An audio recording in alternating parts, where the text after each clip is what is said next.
रस्त्यानजीक असणाऱ्या पुलावर ट्रॅक्टर ट्रॉलीने अचानक पेट घेतल्याने एकच खळबळ उडाली होती। अग्निशमन दलाने वेळेस धाव घेत आग आटोक्यात आणल्यामुळे होणारी दुर्घटना टळली। आमचे प्रतिनिधी अनिल जाधव यांचा हा वृत्तांत।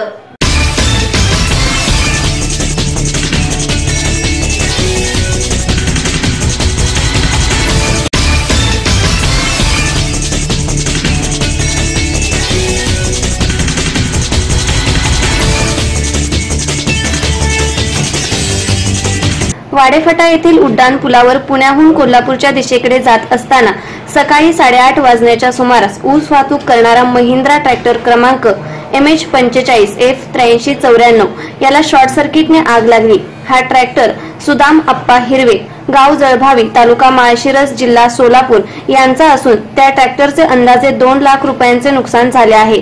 त्यामध्ये चालकाने प्रसंगावधान साधून उडी मारून टायरना दगड लावल्याने ट्रॅक्टर मागे न गेल्याने होणारा अनर्थ टळला। कोणतीही जीवितहानी झाली नसून सातारा अग्निशामक दलाने आग आटोक्यात आणण्यास मदत केली।